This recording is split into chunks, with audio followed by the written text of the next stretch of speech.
hello on this very hot as hell New York day. You are once again up front with Frank Rothstein on Sky's Crescent Radio, SKYES, crescentradio.com.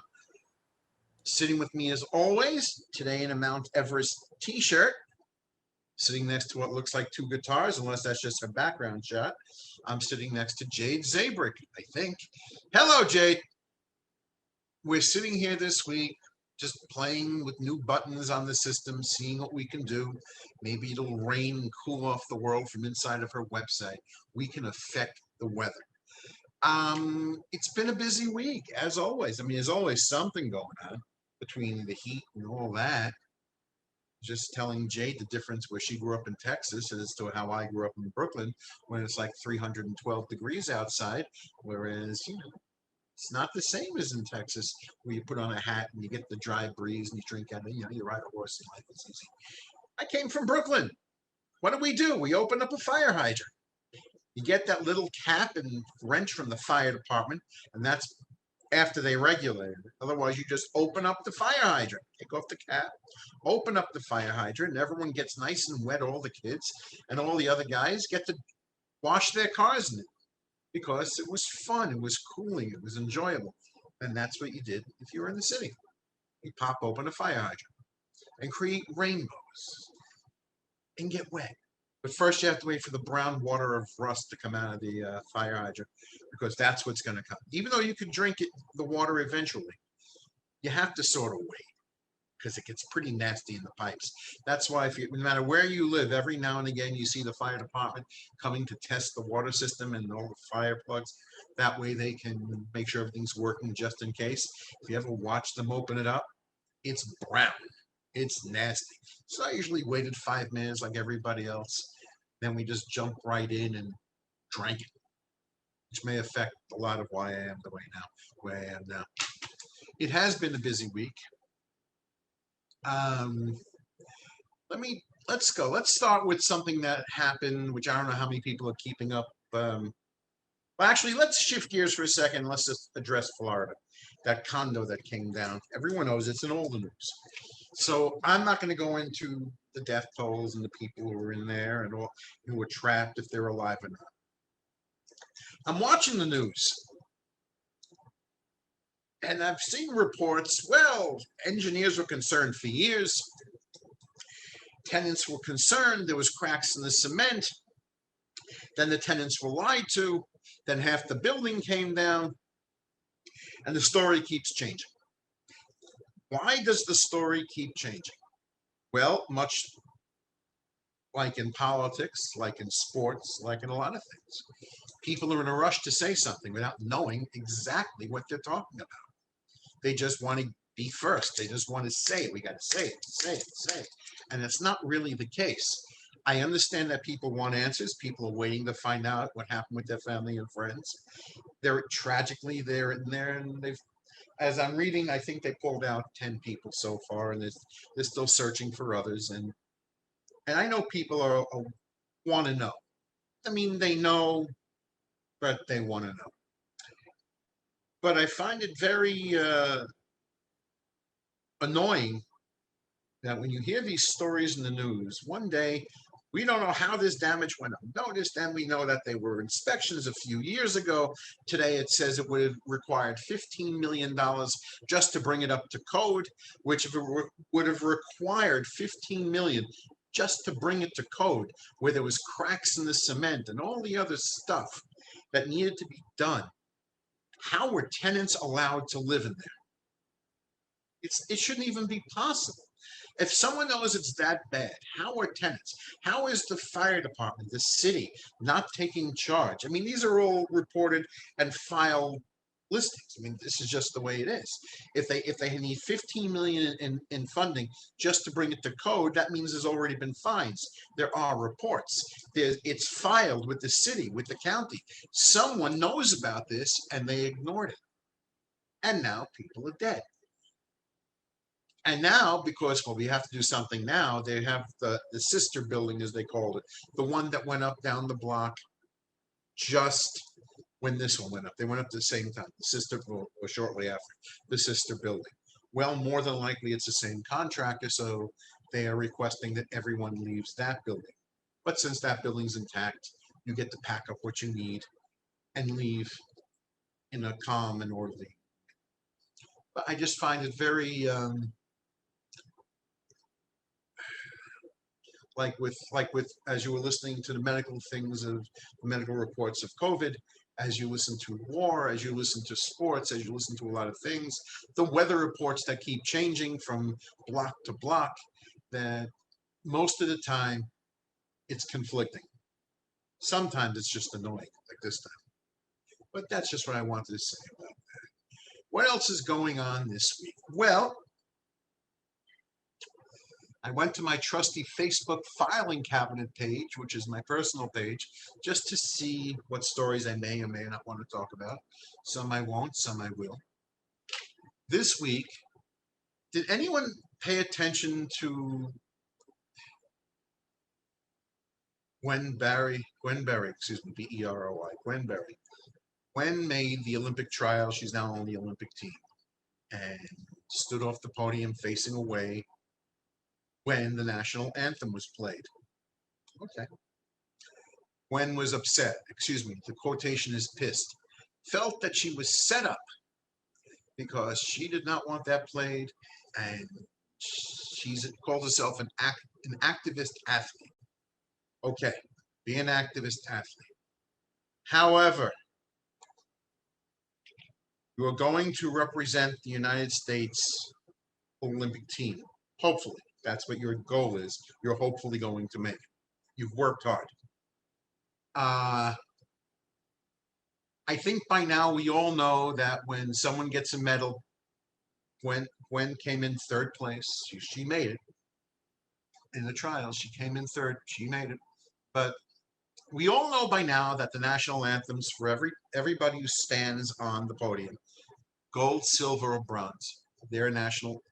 There's going to be a national anthem playing.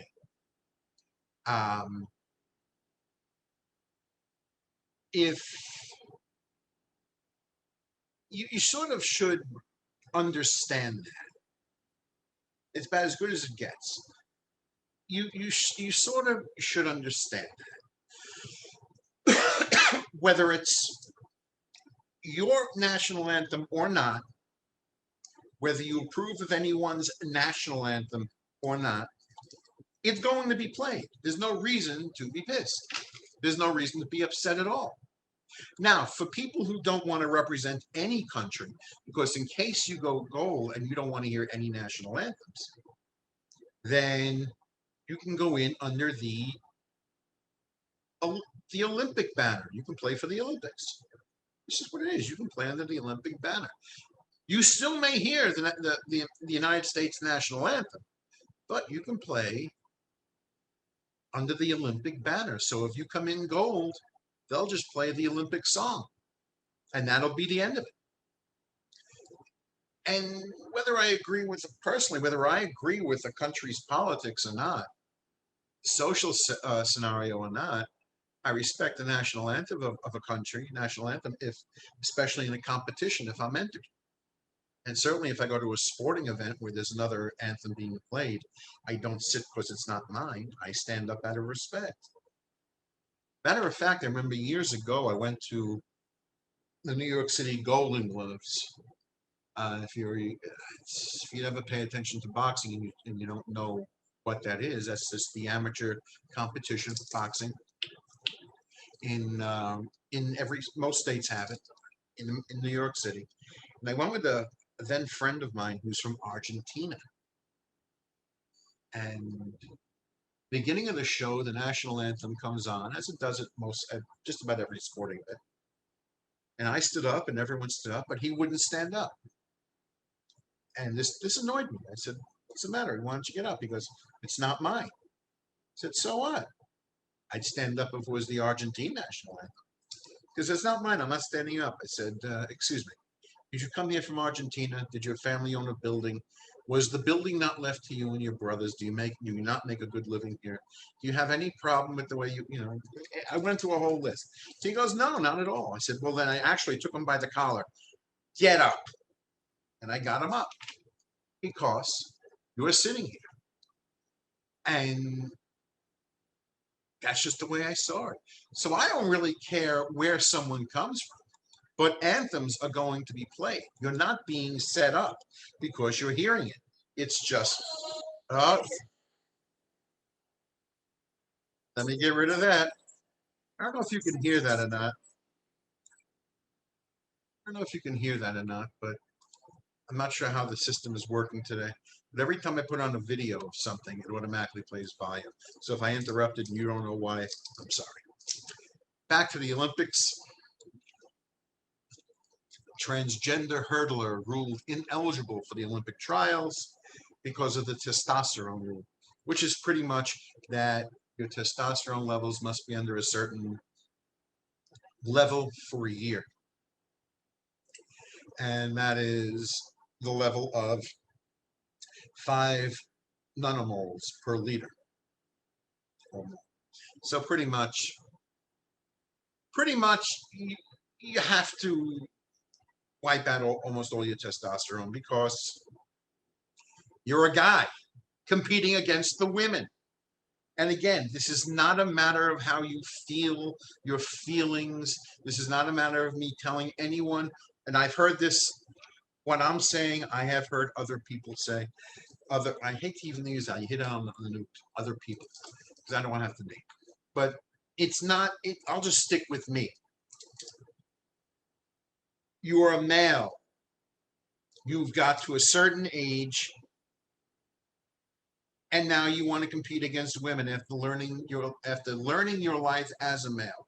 Your power levels, your body mechanics, everything has been male until you decide to transition.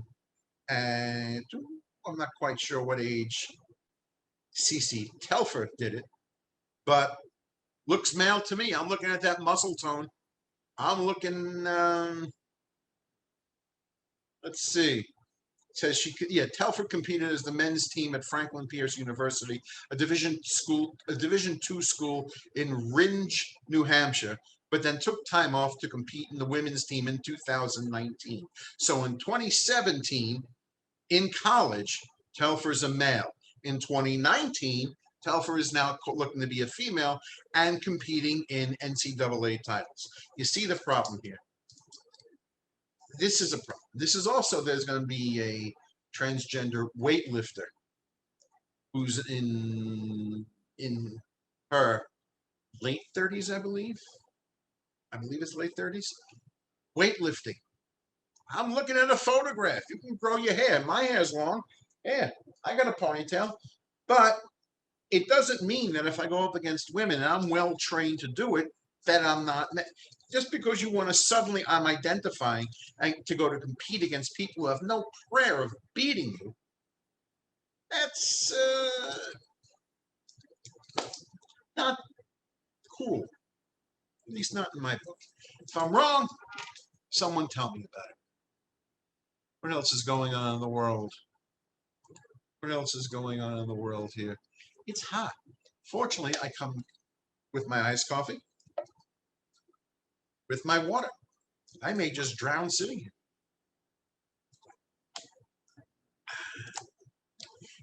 There you go. Well, our former president's back out on the campaign trail with the same old story, with the same old blaming tactics, with the same, it's pretty much the same shtick. Only now I'm reading that his daughter and son-in-law are pretty much distancing themselves from him because they don't want to hear him anymore. And their lives are pretty much, I won't say screwed because believe me, they lack for nothing. They got more than enough to where they don't have to worry about anything in their life. But they're too young to want to go into hiding, and they're too young to want to retire from anything. So yeah, he didn't do a good job with at least with his family. What else is going on here? Curtis Sliwa won the Republican primary vote for the New York City mayoral campaign election. Okay, he's going to promise to be the crime mayor, the anti-crime mayor. Okay. Curtis Sliwa also has 15 cats. There was an article I looked at in the New York Post. I know I rely on the Post. That says he and his wife live in a studio about what does it say? He says 320 square foot studio with his on 87th Street with his wife and 15 cats. I've owned cats. Anybody who owns a cat can tell you that no matter how good they do, your house sort of gets that cat smell. He's got 15 cats. Gracie Mansion does not need 15 cats. I'm not visiting Curtis anytime soon. I love cats. I'll play with every one of them. I'll scratch every one of them. But I don't want to breathe in every one of them. But yeah, well, listen, I'm glad he's a cat lover. He rescued a lot of animals. Somehow, I'm glad both of them do not have allergies to this, because that could be a big problem. I wonder what happens if he gets to Gracie Mansion. Do the cats stay in the apartment and someone goes to take care of them, or does he relocate them? Like all politicians, the dog usually goes, the cat goes to the state house where you're living. There's 15 of them. What do I see? Assorted tomcats, tabbies, and they all look happy. They all got their friends, but still, oh my, 15. That's a lot of kitty litter. However, Curtis may have another problem at hand. I don't know if anybody read, but he was giving a press conference or an interview. The headline is GOP mayoral hopeful Sliwa blasted Orthodox Jews in bigoted rant and video shows. And pretty much it says that he made bigoted generalizations about Jews in 2018, videotape rant in which he accused the ultra-Orthodox community in New York of making babies like there's no tomorrow, not voting the way normal Americans vote, and being abusers of welfare. Says at the time, Sliwa and the Reform Party, he said the Reform Party, which he headed, would only endorse candidates who agreed to oppose the bloc, which he identifies as the ultra-Orthodox leadership and their followers. Oh, yeah. Okay, well, this may cost Curtis a few votes. Yeah, this may just cost him. This came out the other day. This came out on June 25th. I don't hear any outrage from anyone. I don't hear anything from anyone. I'm surprised the other candidates didn't jump all over this. He says, we're not talking about poor, impoverished, disabled people who need help. We're talking about able-bodied men who study Torah and Talmud all day, and we subsidize them. And this happened on October 28th. And pretty much, yeah, this is what he's talking about. So, yeah, he may have a problem.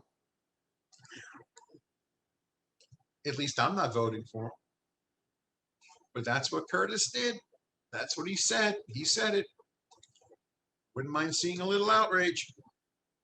What else is going on in the world today? I was reading an article of course, in the Post, but this comes out of the United Kingdom, out of England, that an 11-year-old girl reportedly becomes UK's youngest mom to give birth.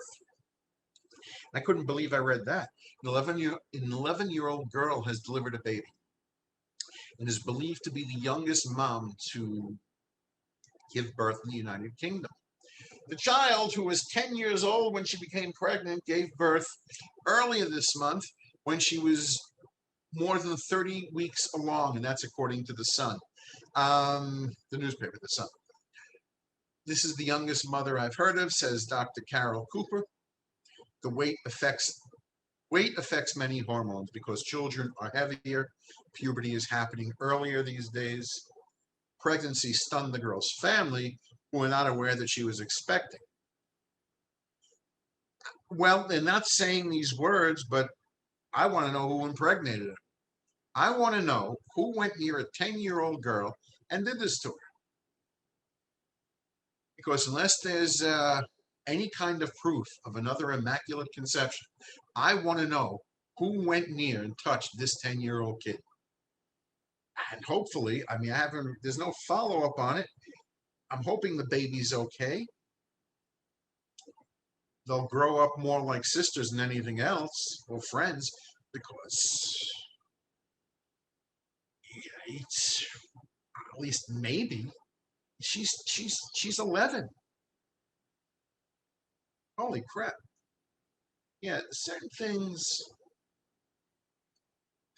Oh, it says, yeah, social services are investigating. Well, they should. Somebody.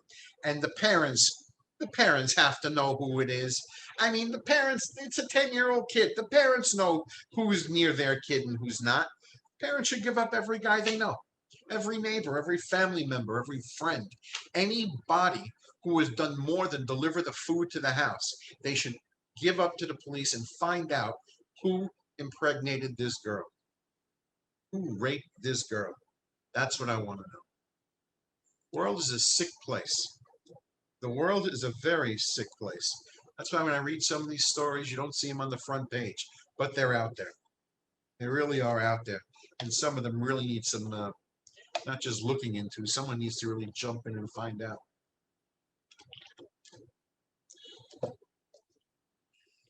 Well, anyway, so, hey, did anybody see what happened at the Tour de France? At the Tour de France, they ride in bunches, clusters, and bunches, like sometimes 5 and 6, 7 bikers across the road. A couple of days ago, a woman who really wasn't paying attention wanted to get her minute of fame on the camera, on television, because coverage of the Tour de France. And she's holding out a sign while stepping off the grassed area onto the road, extending the sign just a little bit, and one biker runs into her, causing, like on a highway, a chain of crashes. The bikers, one after another, crashing on each other because this idiot wanted to become famous for a few minutes. And it doesn't list so far the list of injuries to all the bikers. Hopefully they're okay. The bicycles themselves cost a fortune. This isn't like you and me going to buy a bike. These things cost a fortune. They're sponsored. There's a lot of money invested in all these athletes. There's a lot going on here. This isn't just people registering. They work in teams. They're very organized. And this imbecile in a bright yellow raincoat, I think it's a raincoat, had to hold up a cardboard homemade sign and caused all of this, all these injuries, all this crashing. And now the Tour de France plans to sue because the police are searching for her. They're searching for the fan who ran away immediately. And at some point, they'll find out who it is. Maybe somebody will offer a reward that becomes really like a bounty because someone's going to give this person up. But yeah, held up almost a lot. It held up a lot of people. Some guy, I'm looking at a picture of one guy. They're putting a collar on his neck. It's just one rider has oxygen on. This is just a this was a bad situation. People need to think a little bit. Think about what you're doing. The world does not revolve around you. Hate to burst your bubble, which isn't all that hard to burst. But the world does not revolve around you. If you are lucky enough to be able to stand on the side and watch the bikers go by, watch all the cyclists go by, enjoy the moment while somebody else has their moment. There's no need for someone to stick a sign out, especially if they're not watching who's coming. They're not watching oncoming traffic. That's why you don't look at your phone. You don't watch other people crossing the street. You look at the sign, then you look the old-fashioned way. You look both ways, and you do things when it's safe. In this case, you make sure there's no cyclist near you. Nice coffee. Very good. We're at the halfway point. Let's see. What do I want to talk about now? Oh, okay. There is a Marilyn Monroe statue that went up.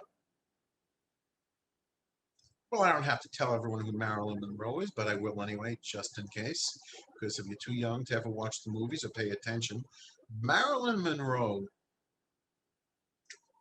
is, it could be debated that she's probably one of the most beautiful women ever created. It's just a matter of who the options you want to consider and what order you put them in. Marilyn Monroe, and as again, you hear me saying I hate to use the word iconic. I hate to. There are certain words I just don't like, but it does fit. It's Marilyn Monroe.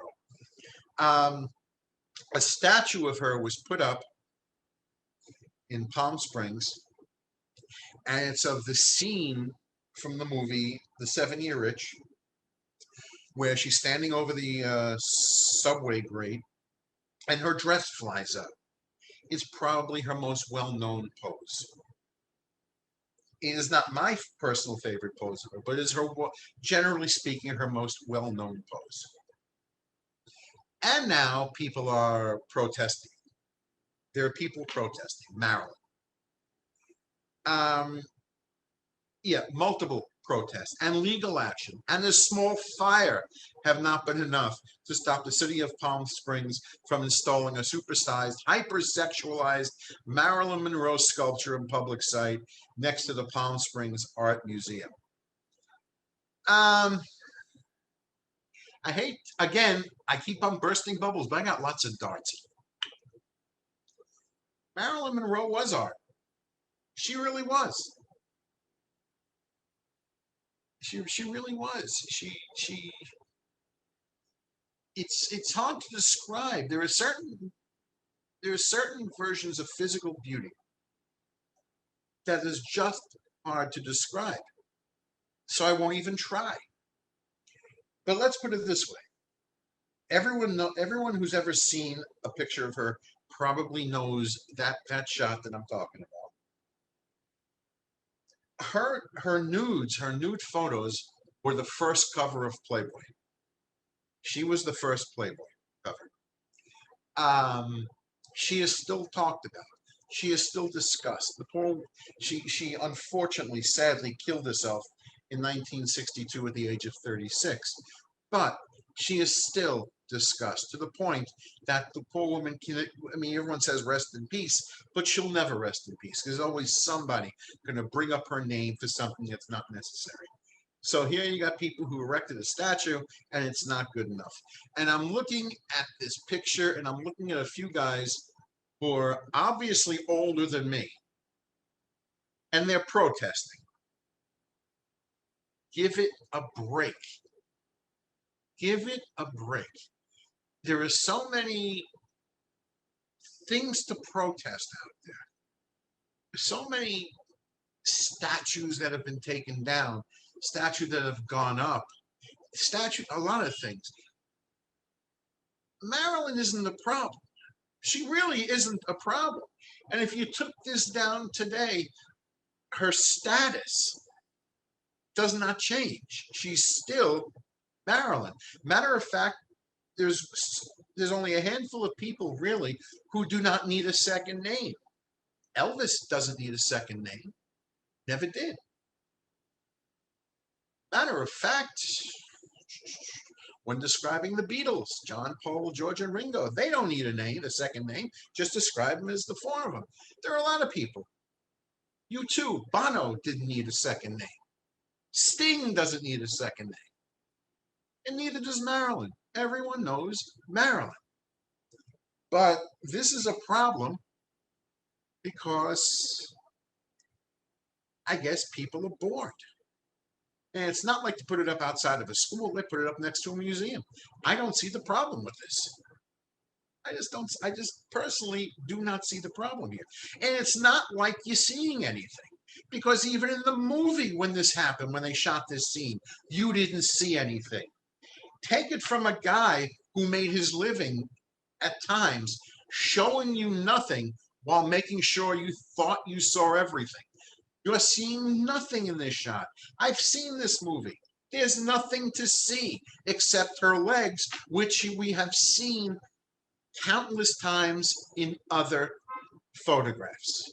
So I'm not quite sure what the problem is here, but people feel the need to protest once again something that has nothing to do, nothing for nothing. What else is new, right? Um, yeah, time is going pretty good. I was reading. I was reading an article. I got it off of. Sorry, can you get that shot of ice cup? I was reading. I got this from BBC, of course. Again, sounds so official. There's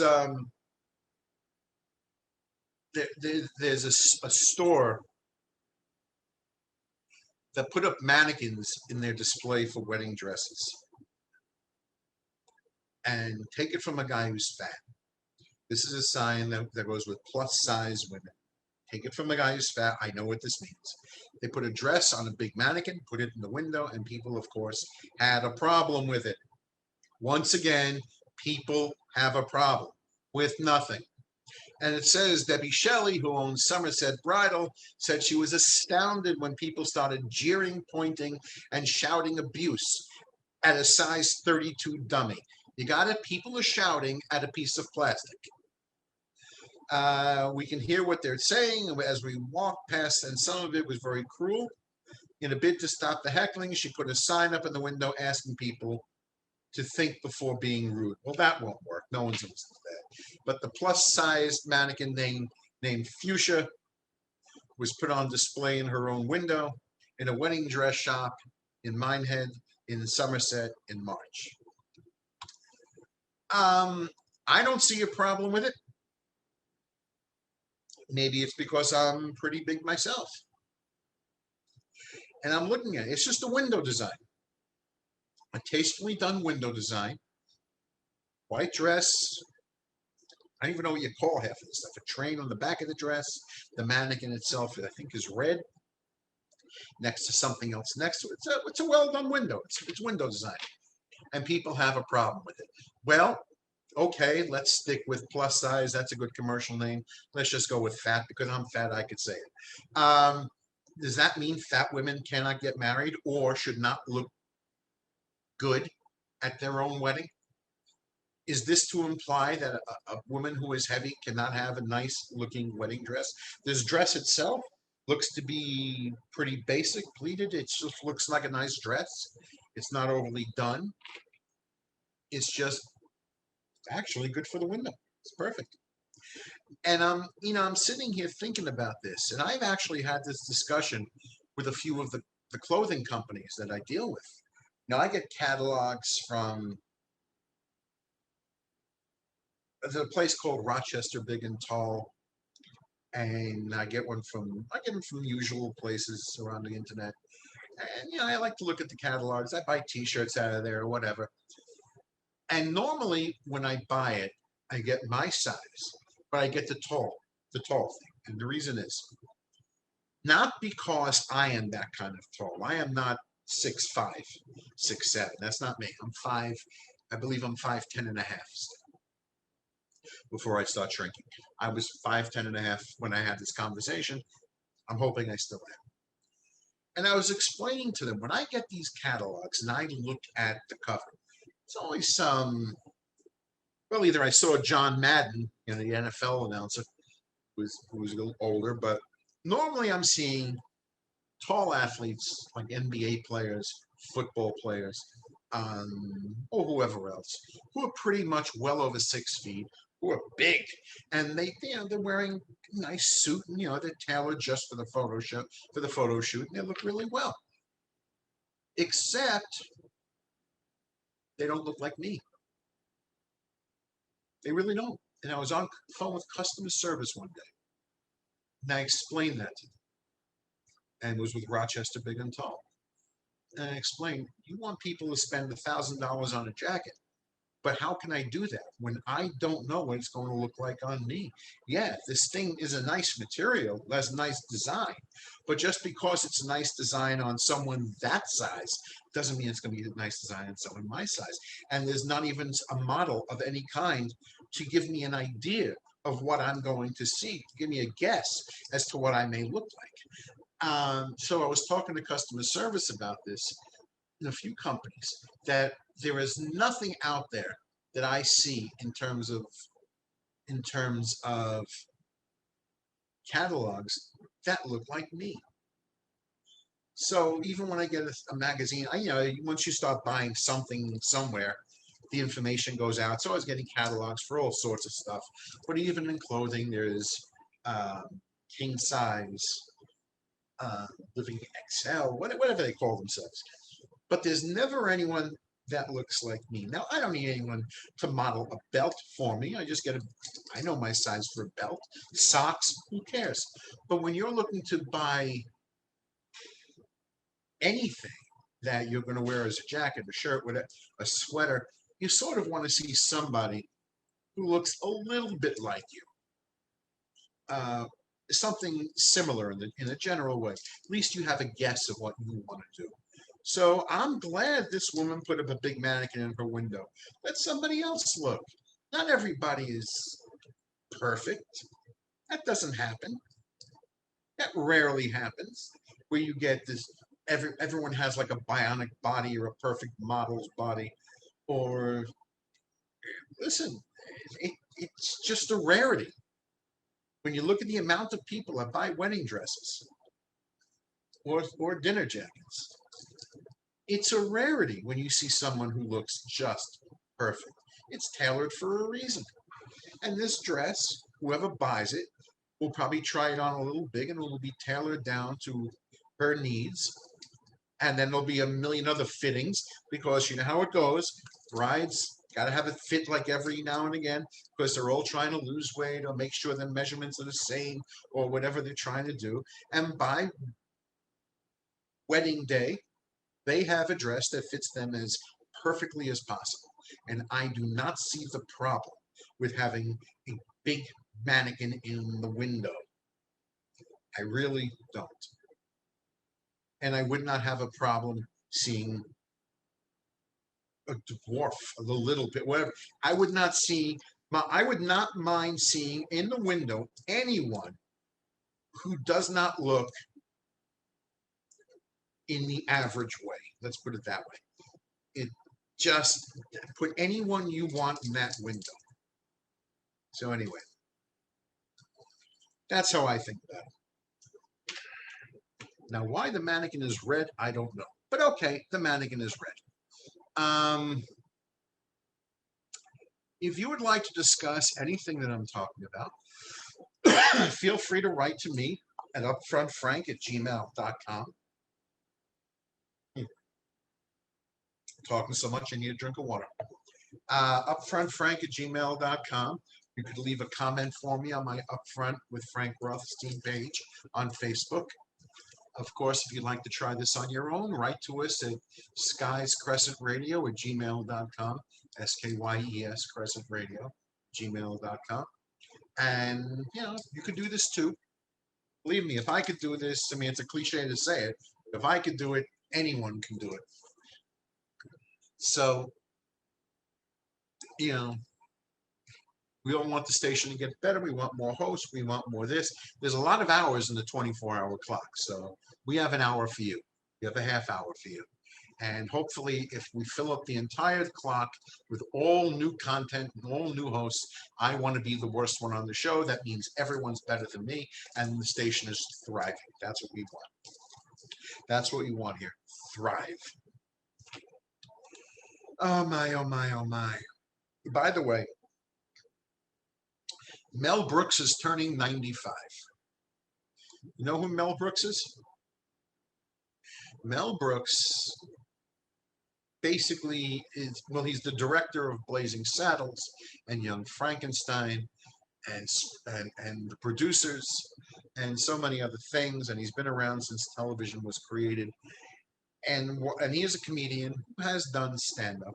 But even though he's not like a typical stand-up comedian who made his money just doing that, he was an excellent writer. And he's 95. And I was watching Young Frankenstein just the other night. And every chance I get, I watch Blazing Saddles. And one of the things that Mel Brooks understands, I was listening to one of his interviews, is he was talking about the producers, which has a song in it called "Springtime for Hitler."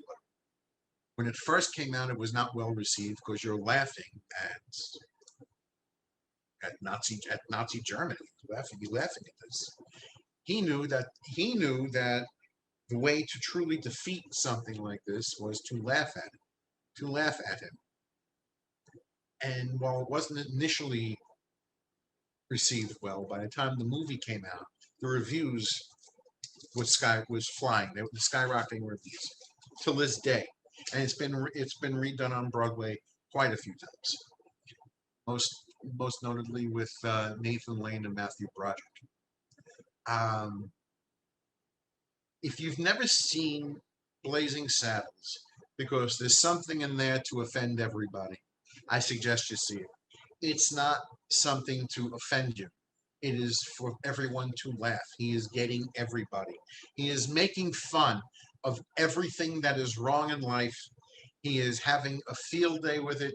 And Blazing Saddles, Young Frankenstein, History of the World, these are all great movies that you could laugh at all the cliches, laugh at anything that's evil in life. And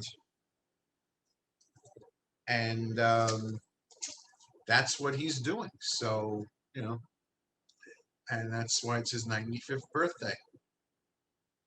And I had a phone call I have to take in a few minutes, but I have a feeling I know what it is. Um, so anyway, happy birthday, Mr. Brooks. It's 5:44. Yeah, it's 5:44 in the East. Then I was coming across, I don't know what made me stop and pick this article up. Let me get to it. There's a list of things that you didn't know the name of. Things you did not know the name of that have real names to them. Where is it? Let me get it. Oh, by the way, did anybody see the cows that escaped in Pico Rivera, California last week? They got all the cows, and the cows are slaughtered, all but one. One went to a farm somewhere, and that's because of social media and some news reporter. I don't know why, but they slaughtered all the cows. What can you do, right? All right, so everyday things that you didn't know had names. So we're just going to talk about a few of these for a second. You know that little metal band around the pencil between the actual wood and the rubber eraser? That is called a ferrule. Ferrule.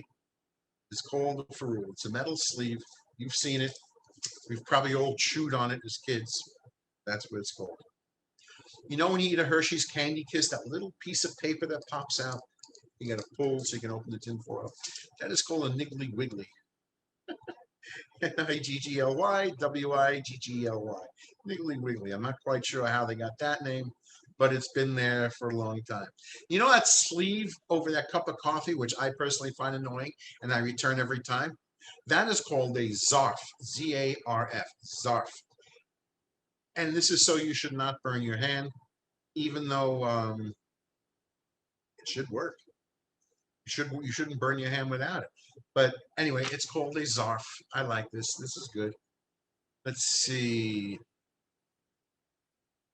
Oh, that space between your eyebrows, when one ends and the other one starts, like just over your nose, that is called the glabella.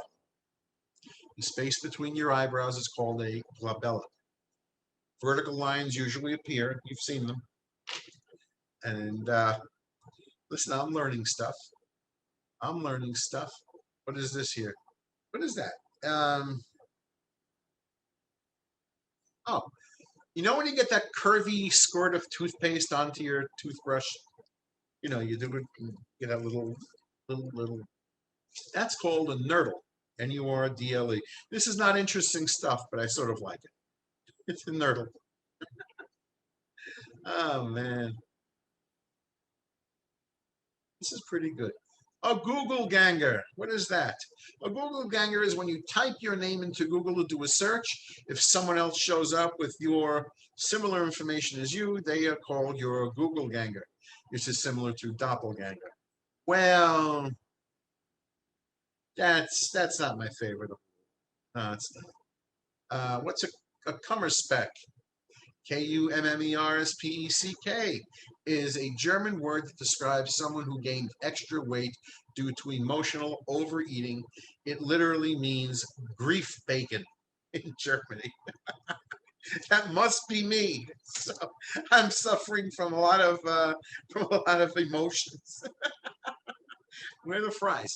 Oh, they fried up potatoes like potato chips. Okay. All right. Well, that's pretty good. You know, that works. What's this? Accrued accrued illegible handwriting is called a griffonage. Griffonage. That's when like doctors write it to the pharmacist. No one can read the doctor's handwriting. That's a griffonage. I'm sort of liking this stuff.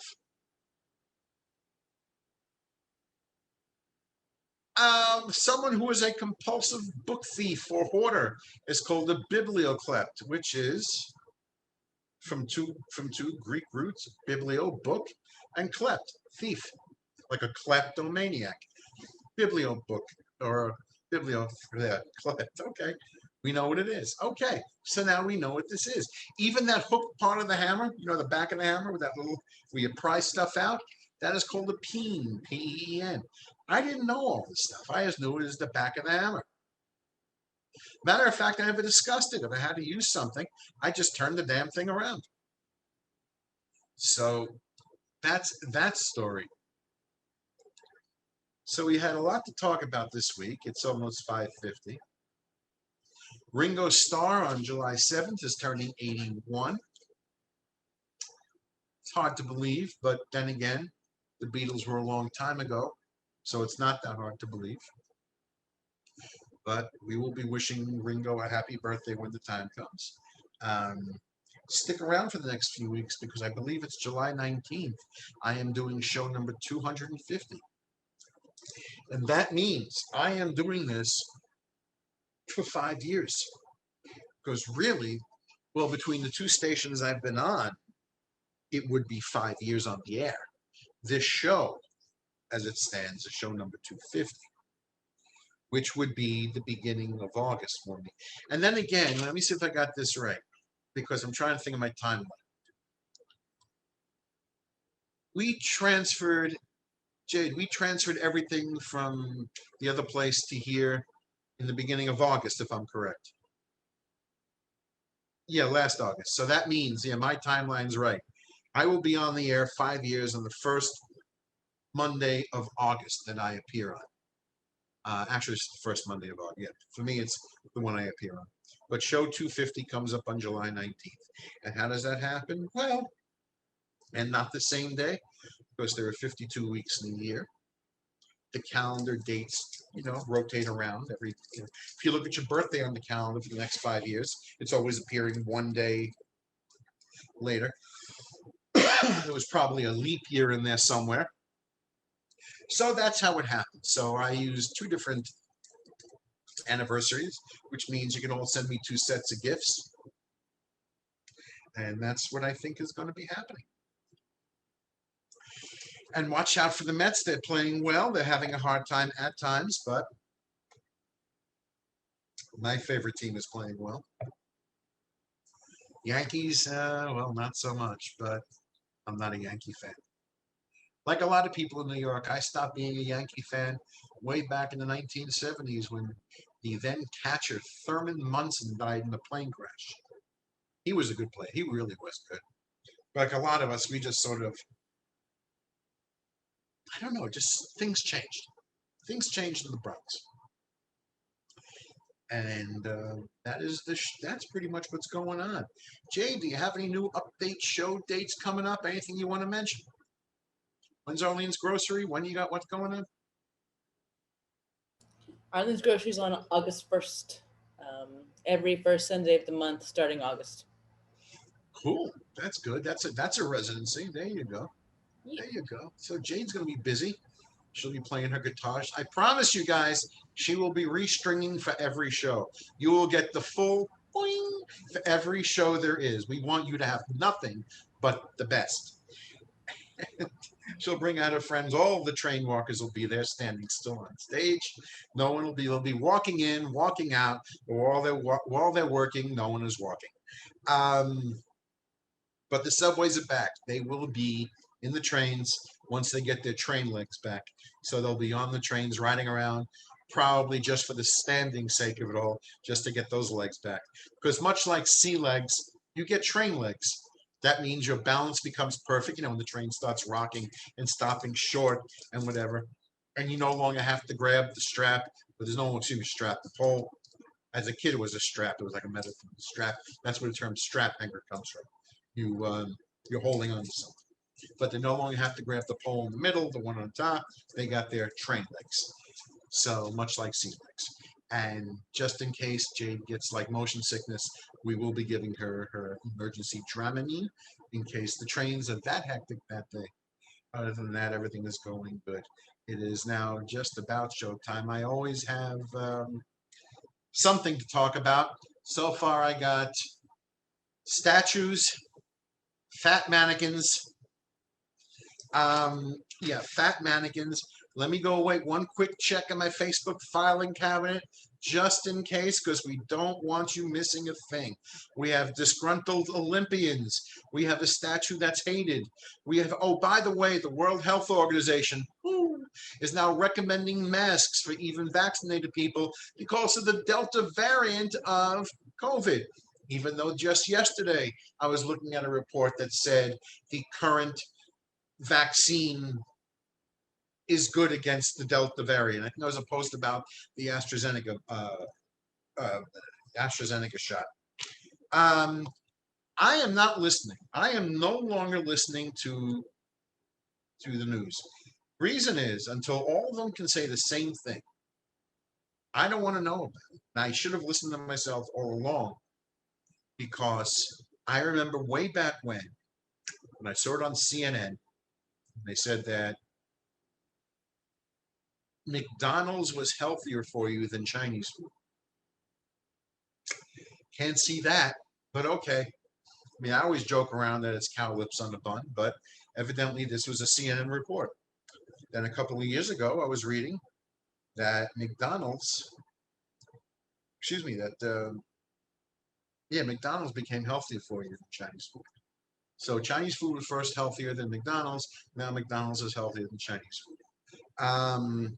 Just in case I mixed it up. And yeah, so that's the problem with getting your information on news. There's too many people wanting to say things, they don't verify it right away. I mean, if the sky is falling, I at least want to see a tilt. You know what I mean? And that is the story. Okay, everybody have a great week. I will see you next time. We're coming up on July 4th weekend, am I right? We're coming up on July 4th. I believe the federal holiday will be on Monday. Everybody have a great time. Listen, I know a lot of you are going to want to play with the fireworks and the explosives and whatever else. Please be careful. Please be careful. Don't become smarter than the situation. I assure you, that little teeny basic firecracker that you think you're having fun with, if you hold it too long, will blow off a finger or two. It really will. Don't go sitting there smoking a Roman candle like it's a cigar. It'll backfire on you and come out the back of your neck. Don't do anything stupid. Don't get crazy. Have a lot of fun and get a good barbecue going because you may just be the future of all grill masters. Okay, everybody have a great night, have a great holiday, and I'll see you soon. Have a good night.